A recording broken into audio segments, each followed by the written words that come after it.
Este é o programa Roda de Fogo. Hoje o nosso convidado é Rodrigo Martins, professor e presidente do PSOL. E a gente já vai dar início ao nosso programa. É com você, Adilson Oliveira. Olá, amigos da TV Atual. Olá, Rodrigo Martins. Tudo bem, boa noite.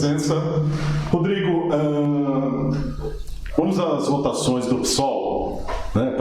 Para prefeito em 2012, o Stan teve cerca de 7 mil votos. 2014, você foi candidato a deputado federal, cerca de 1.967 votos, ou quase 2 mil votos. Eleição para prefeito novamente em 2016, Stan novamente candidato. Aí uma votação já bem abaixo, não chegou a 3 mil votos. Qual que é o problema do PSOL? O problema é com a população que não gosta do PSOL ou o PSOL que é ruim de voto, que é tido como radical?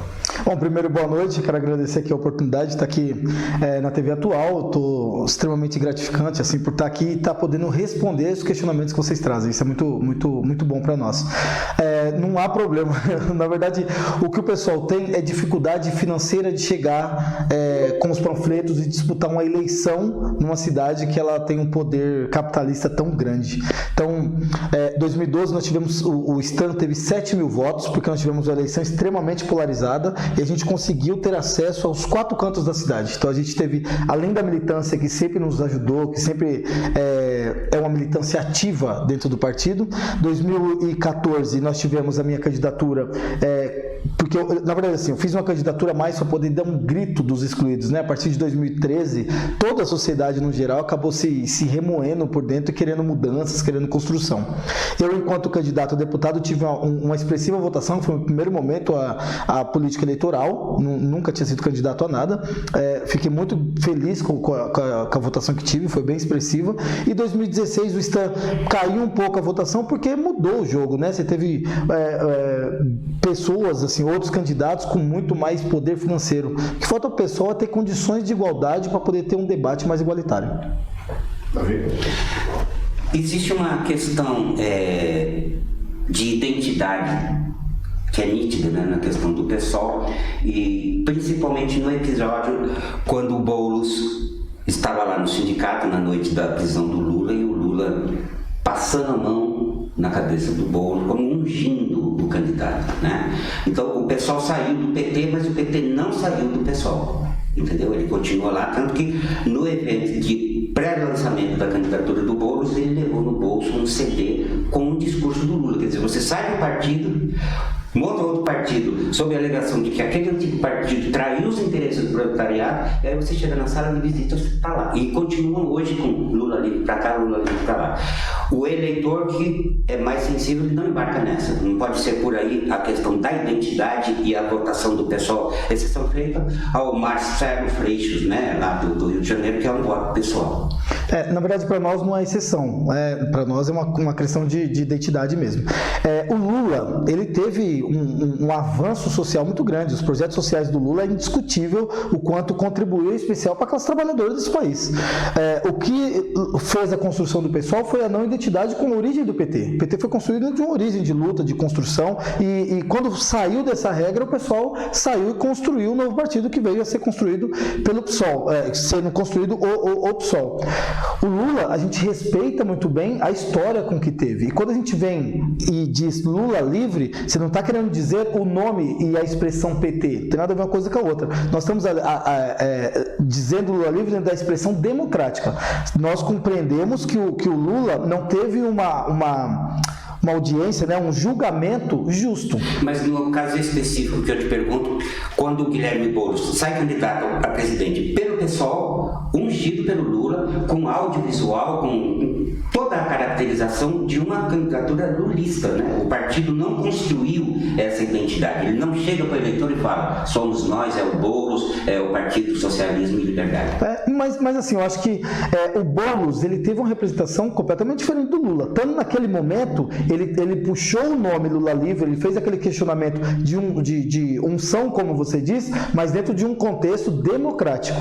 Dentro do contexto democrático. Olha, nós vamos levantar bandeiras, que é a bandeira do povo trabalhador, e não a bandeira partidária do PT, tanto que o PT teve candidatura dele. O PSOL teve candidatura que o Boulos representou naquele momento e representou positivamente dentro do PSOL.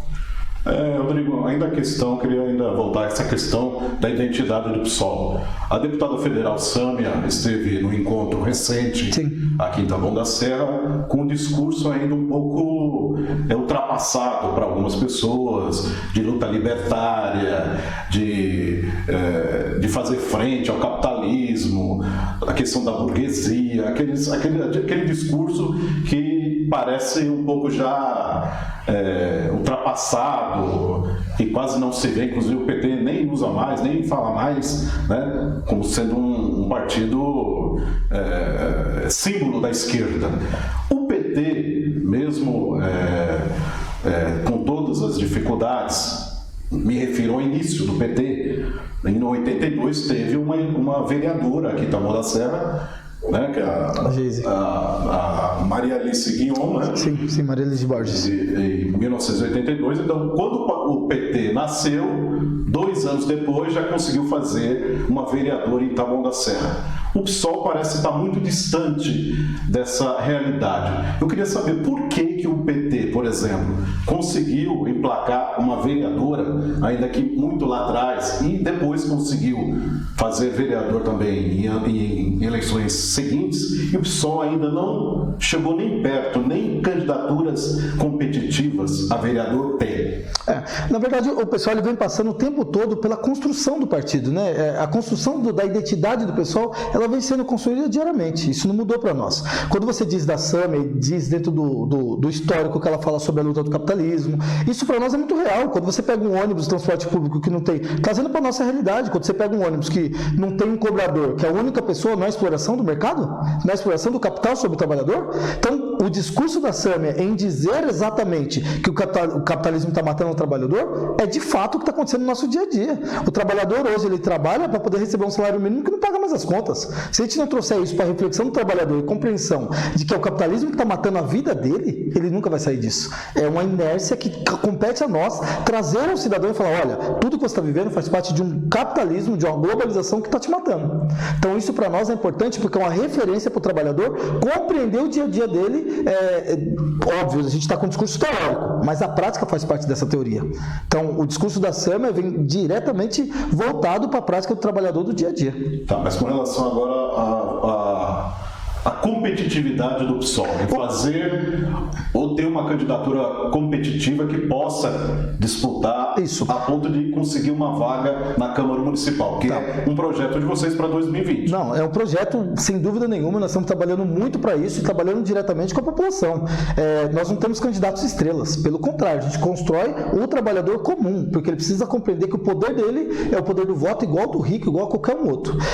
Mas trazendo um pouco para essa realidade, em 82, quando o PT elegeu a Maria Alice, não tinha um outro cenário como é o cenário de agora. O PT ficou no poder durante muito tempo. O pessoal está criando uma nova esfera e mostrando que a esquerda não é o que o PT representa.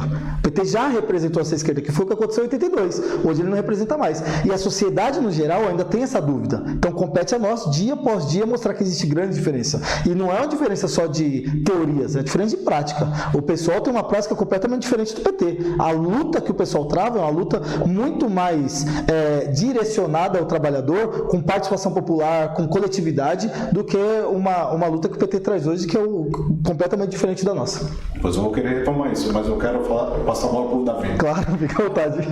Nessa questão da inteligência, né, de montar uma candidatura, de você analisar, porque é o mercado eleitoral, né, e você vai ter que, para vencê-lo, você tem que seguir um pouco as regras do mercado eleitoral, senão você não vai construir. Eu vou pegar o exemplo da Sônia Guajajara, por exemplo. No dia 3 de dezembro de 2018, a Sônia Guajajara, a primeira mulher indígena, vai ser candidata a presidente e tal. E a gente vê, inclusive, o dado do Datafolha, onde mostra o amor, o apego que o povo brasileiro tem, a ponto de 75% da população falar, mesmo que venham países estrangeiros, a gente aceita porque a gente quer a Amazônia protegida e com desenvolvimento sustentável. a candidatura da Sônia Guajajara ia pegar isso daí, sopa com mel, entendeu? Pela voz que ela tem na ONU, no Conselho dos Direitos Humanos, pela voz que ela tem na Europa, no Parlamento Europeu. E aí, dia 3 de dezembro ela é candidata, dia 3 de março ela é desconvidada a ser candidata e cai a candidatura do Boulos, que deu a bagunça que deu dentro do partido, não foi uma coisa tranquila. A ponto do Plínio Júnior falar que houve uma medida autoritária por parte do Medeiros. Então, por que o partido não analisa essas questões de, olha, eu vou construir uma candidatura com o mínimo de sabedoria do mercado eleitoral? Não houve isso com a Sônia Guajajara, não foi uma bola fora você pegar um cara que é monotemático, ele tem as credenciais dele, mas ele é monotemático, é reforma urbana e moradia, reforma urbana e moradia. E a Sônia Guajajara ia pegar isso por toda essa questão ambiental, que é o que pega hoje. Olha, Davi, o PSOL, ele é um partido que tem muitas correntes. O PSOL, ele trabalha com muitas ideias, e a gente gosta dessa coletividade, porque isso é, de fato, a democracia. Então, a gente trabalha com diversas ideias diferenciadas, nem todas a gente concorda. Isso é natural, mas respeitamos todas. Naquele momento da Sônia Guajajara, houve um acordo com o Guilherme Boulos, por isso que ela veio como vice da chapa. Não houve uma decisão de cima para baixo, houve debates internos, isso é natural para nós. O pessoal trabalha com muito debate interno, porque a gente trabalha dentro de diversas correntes e a gente busca o consenso dentro do grupo. Mas dentro dessa realidade ambiental universal, não era uma medida mais acertada? A tua opinião, pessoal, a Sônia Guajajara não teria um apelo midiático muito mais amplo? Então, ela teve, né? Ela foi candidata a vice-presidente. Nós não excluímos ela do jogo político, ela participou do jogo político. O que está dizendo, a pergunta que você me fez foi a seguinte: dentro da estratégia eleitoral. Cabeça de chapa, vice só serve quando. Né? Então, mas no pessoal, por isso que eu estou te falando, no pessoal não existe essa coisa de hierarquia. A gente trabalhou, na verdade, era uma co-presidente. Falando eleitoralmente falando, se você analisar tecnicamente uma eleição, e você hoje é presidente do partido, sim, você vai ter que pensar nisso. Já estou. O cara chegar ali e falar, dá uma legenda de vereador pro nosso amigo Márcio Canciano. Você fala, não, vamos ver se vão dar ou não. Você vai procurar viabilidade para fazer o quociente eleitoral. Sim, e talvez foi isso que o pessoal pensou quando trouxe a Sônia Guajajara para unir força com o Guilherme Boulos. Por isso que criou... Mas a moça foi em 90 dias, tiraram o cocar dela, né? Olha, você é a nossa candidata, daqui a pouco você não é mais, é ele. Mas não tiraram, tanto que ela fez junto. Eu concordo, porque foi isso que aconteceu, né? O pessoal, ele trabalhou dentro dessa expectativa e essa propositiva. Então foi presidente e co-presidente. Rodrigo, então você estava dizendo sobre uma suposta diferença entre o PSOL e o PT. Sim. Né? Você falou que o PT não representa mais a esquerda. O PT é o quê, na sua opinião? O PT, ele teve uma bandeira histórica de representação de esquerda, e isso foi muito bonito. Durante muito tempo ele representou. Mas o contexto de aliança, o contexto de construção, não representa mais aquilo que fazia parte da origem do PT, que era a construção de uma esquerda independente, etc. Então, durante todo esse período, isso é indiscutível, com construção da Dilma presidente, depois veio Temer, porque esse tipo de aliança é uma aliança que realmente fragiliza o partido e fragiliza a ideia de esquerda, fragiliza a ideia do trabalhador. Quando você dá a mão para o seu inimigo, você deixa de ser esquerda. Isso é algo natural. Como é que eu vou trazer alguém, o empresário, para dar a mão para o patrão? Tem acordos que não dá, o empresário para dar a mão para o empregado. Tem acordos que não dá, porque é uma disputa ali de interesses. O empresário tem um interesse e o patrão, o funcionário tem outro. Voltando para a questão municipal, você foi assessor de um vereador do PT. Sim. Por que então? Se você vê que o PT não representa mais a classe trabalhadora. Por isso que eu saí do PT. Saí do PT em 2010. Então, eu fui assessor do Wagner Exten. Não tenho vergonha nenhuma de falar, porque é uma pessoa que eu tenho um grande respeito, me ensinou muita coisa, um homem íntegro que eu tenho muito carinho. Fui assessor dele por 8 anos, aprendi muita coisa, mas a partir do momento que eu comecei a entender que o PT não representava mais aquilo que eu acreditava como ideal, eu saí do PT. Tenho um respeito, um carinho, uma amizade, do mesmo jeito que o PT, não mudou. Se você falasse do PT municipal, quais eram os problemas do PT que fizeram você sair do partido? Não, eu acho que não compete a mim falar do outro partido. Pergunta pra mim do meu partido e eu te falo. Agora do outro, não. Você saiu de lá. Não, eu saí porque eu não concordava. Você pontuou uma diferença. Isso. Entender. Não, mas os internautas querem entender quais as diferenças. Não, a minha saída não foi problema municipal. Muito pelo contrário, eu saí por ideais nacionais. Eu saí do PT pelo que eu estou falando, por eu não concordar mais com aquele pensamento, com a mudança da Dilma, com toda aquela a desenvoltura, o planejamento, a construção que a Dilma vinha fazendo para o país, e eu não concordava. Então eu saí. O PT de Taboão tinha essa mentalidade. O PT de Taboão segue o PT até hoje. Ele tem até hoje. No início desse ano 2019, vocês criaram o coletivo Democracidade, né? Vocês vão transferir para Taboão da Serra esse conceito de mandato coletivo que acontece na capital? Sim, na verdade a política ela mudou, né? Nós temos uma construção política de individualismo, nós temos uma construção política de machismo, a concepção política ela ainda é muito ultrapassada. O que nós estamos tentando fazer hoje é dizer que, olha, a política é de cada um, a política é do cidadão. Vocês vão fazer mandato coletivo, vai disputar nessa condição? Isso, o pessoal vem trabalhando com a possibilidade de mandato coletivo, sim, porque a gente entende que a política não é de um, é de vários, então são várias vozes dentro de um espaço. Tá. E na disputa majoritária, caso a nossa cidade realmente perca, né, o direito de uma eleição em 2 turnos, vocês manteriam uma candidatura solo, se aliariam com o PT e assemelhados, o PCdoB, ou estariam dispostos a integrar uma frente ampla para se contrapor ao candidato da situação? Você sabe que essa discussão a gente está dentro do PSOL, né? A gente traz essa discussão cotidiana e assim, a gente precisa entender qual é a regra do jogo. Primeiro porque você não sabe se tem segundo turno na cidade. Segundo, você não sabe se vai mudar as regras ou não. Segundo o Rodrigo Maia, ele vai mudar para voto distrital misto. Então tem muita coisa acontecendo que seria até leviano dizer alguma coisa agora e lá na frente eu recuar. Mas eu posso garantir para vocês que a posição do pessoal ela não está voltada a um nome, ela está voltada a um projeto.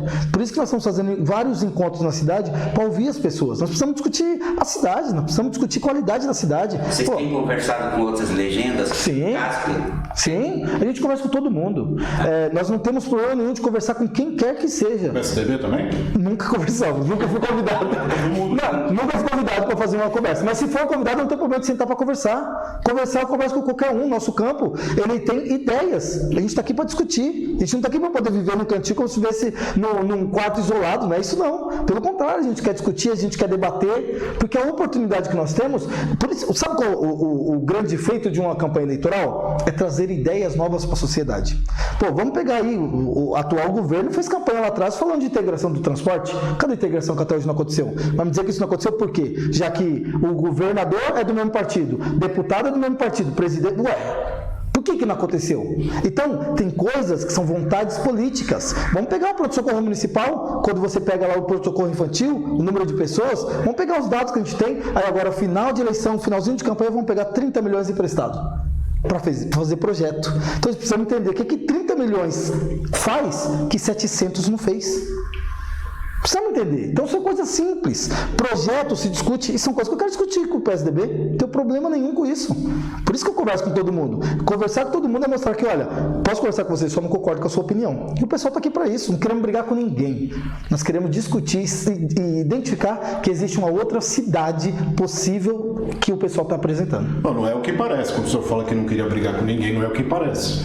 Em maio do ano passado, você fez uma postagem dizendo que, se referindo a Taboão, como uma cidade administrada pela dinastia Fernandes. Mas primeiro precisamos falar do quão estarrecedor é uma cidade que vive do marketing. E aí o senhor entrou em bate-boca via rede social com o atual secretário de Cultura, Vanderlei Bressan. O Vanderlei, depois dessa postagem sua, disse, se referindo a você, eleva a crítica.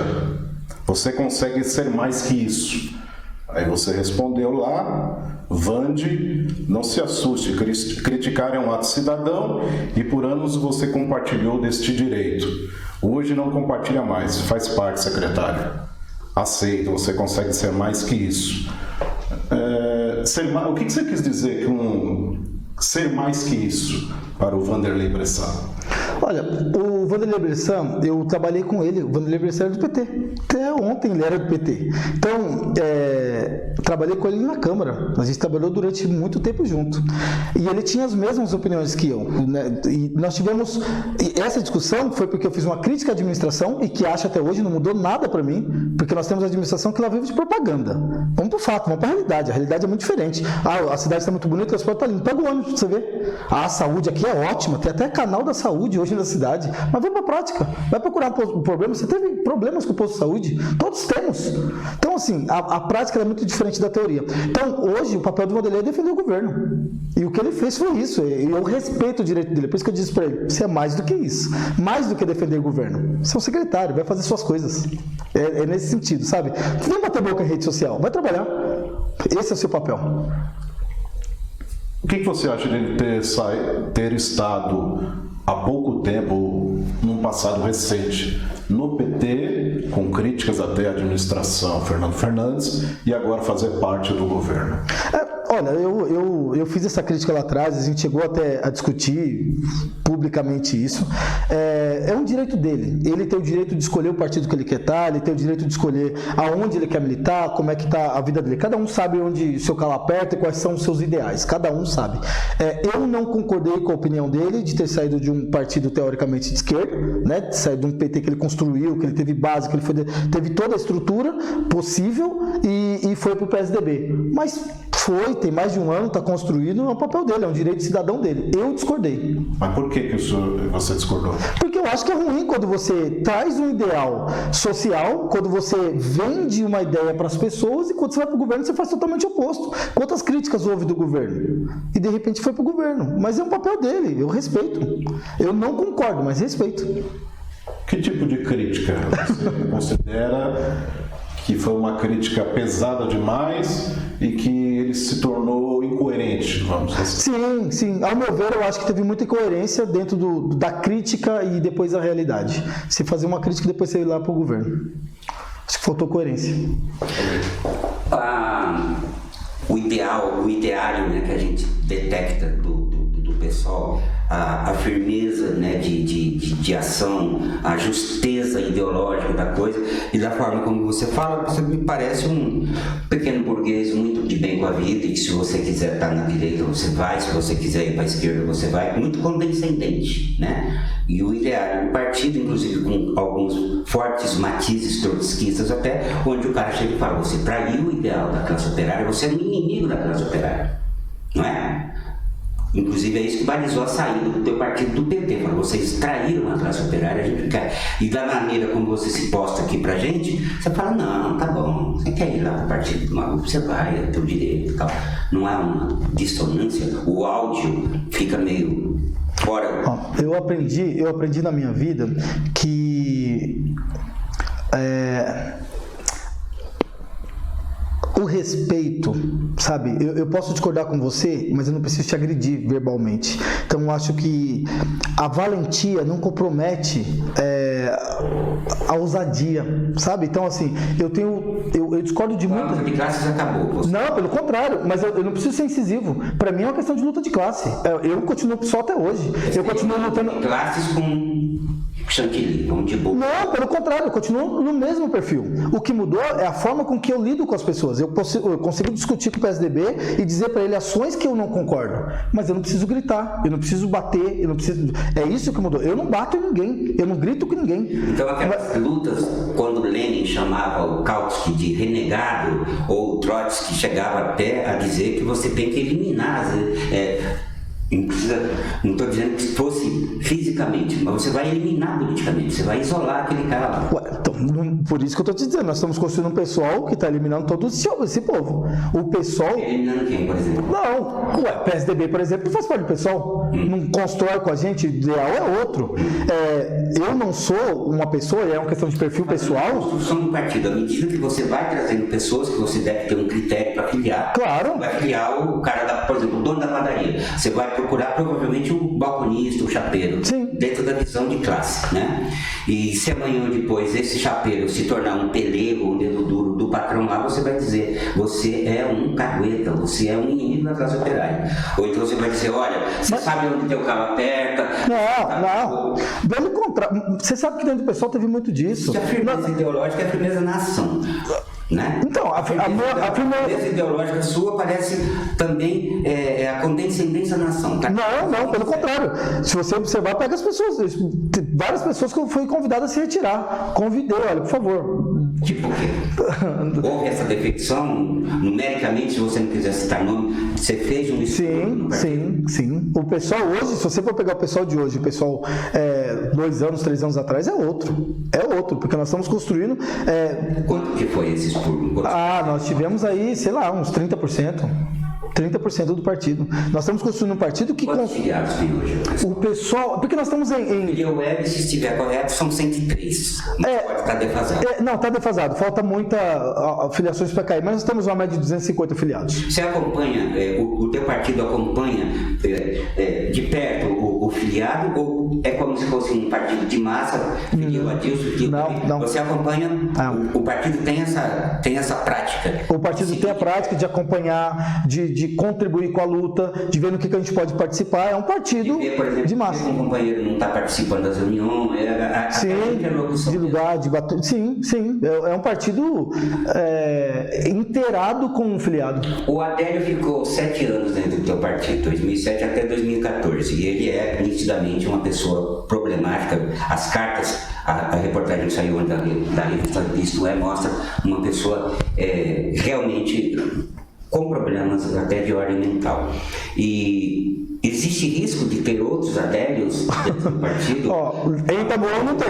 Eu posso responder por Taboão. Em Taboão não tem. Não posso falar de qualquer outro lugar porque eu não tenho acesso. Você tem uma lista? Isso, sabe exatamente quem é quem. A gente acompanha todo mundo, mas no pessoal não tem. E até porque o Adélio, né, gente? Tá. Essa faca. Não estou extrapolando porque eu estou dentro do assunto. Não, claro, mas. Se eu estivesse dentro do assunto, eu teria extrapolado. Mas eu digo assim, o partido tem realmente a noção de quem somos, quantos somos. Tem, nós temos essa noção sim, bem clara. E esse 30% de expurgo foi feito na tua presidência? Isso. É uma questão de... Voltando à questão da sua contenda com o secretário Delei Bressan, ele disse aqui, só não vale pagar de paladino da moralidade. Se referindo a você, e você responde, não falou outra coisa no começo, depois, não meça a minha vida usando a sua régua, secretário. Uns têm valores, outros têm preço.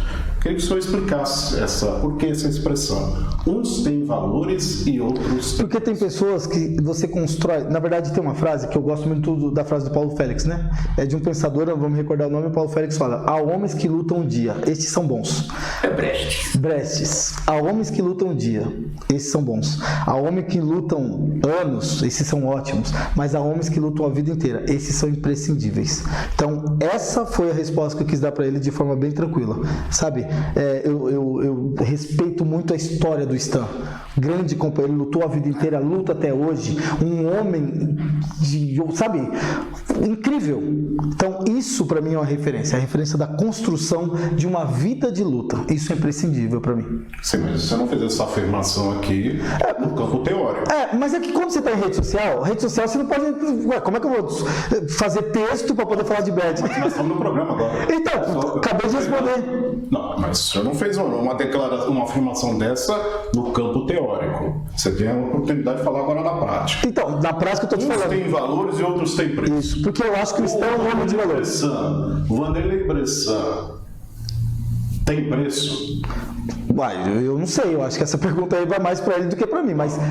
Você fez a afirmação aqui. Isso, então, para mim, naquele momento, ele teve o preço de ir para o governo. E qual foi?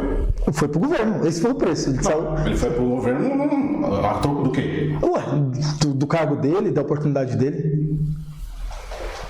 O PSOL na eleição de 2016 teve 2.000 e poucos votos, 2.068, salvo engano. Você tem meta, você está montando um time para candidatos a vereador, né? Pré-candidatos. Existe meta numérica? Coeficiente eleitoral é nossa meta. Nós vamos trabalhar para construir e eleger um vereador. Então, qual que é a meta que nós temos hoje? É atingir o coeficiente eleitoral e fazer um vereador na cidade, que a gente ainda não teve essa oportunidade e acreditamos que será esse o momento. Mas isso daí é a parte que seria o ideal, né? A gente está falando na prática, porque é claro que qualquer partido vai querer ter o quociente eleitoral. Como vocês estão um partido em fase de construção, né? Às vezes trabalha-se com coisas mais palpáveis, tipo ampliar a quantidade de filiados, até porque você precisaria ter um puxador de votos. Eu digo pelo perfil do partido, porque se você fica estacionado em 2.000 votos, 2.000, 2.100, para você chegar a 11.000, você vai precisar de um puxador de voto. O pessoal aceitaria um puxador de voto para cumprir esse Não. O pessoal tá bom, não quer puxador de voto de lugar nenhum. O que nós vamos fazer aqui é trabalhar com as pessoas, é trabalhar na rua, vir para a rua, fazer a discussão com os trabalhadores, fazer a discussão com os estudantes, com as mulheres, com LGBT, é trazer a pauta e para a sociedade. É a sociedade que tem que dar resposta para isso. E, consequentemente, isso pode gerar voto. Rodrigo, caso o PSOL não tenha candidato a prefeito, caso o PSOL não dispute a eleição majoritária, com quem vocês vão compor? Com o PT? Com a Prígio? Vamos ficar nesses dois nomes, que eu não vou citar os nomes do governo, que acredito que o PSOL não vai compor ou apoiar ou se aliar a um candidato da máquina. Vocês poderiam compor com o PT? Vocês poderiam compor com a Prígio? Essa conversa eu acho que ela tem que ser feita internamente. O que eu defendo? Né? Eu defendo muito que o PSOL tenha candidatura própria. Defendo de verdade, porque eu acho que quando a gente tem candidatura própria, a gente passa a nossa plataforma política, né? A plataforma política que a gente está colhendo e debatendo com a sociedade. Então, eu defendo isso. A chance do pessoal não ter candidatura própria não está posta no partido, então não posso nem falar sobre. Mas a chance de apoiar a Prígio, por exemplo, é zero. No partido, eu acho que não passaria isso, não. Porque então não podemos, né? Isso. Não. Nós não podemos. Nós não podemos. Nós não podemos mesmo.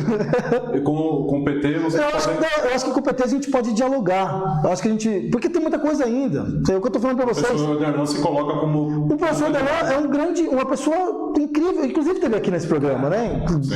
Eu respeito muito, gosto muito da posição. Acho que a gente tem tudo para poder dialogar, para poder pensar. Mas é pensar juntos. É uma discussão ainda muito fumaça. Não dá para poder falar isso enraizado agora, porque a conversa agora é o pessoal. O pessoal tem candidatura própria. Isso é o que está decidido dentro do coletivo. Qualquer coisa que eu venha falar é hipótese. E hipótese a gente não trabalha.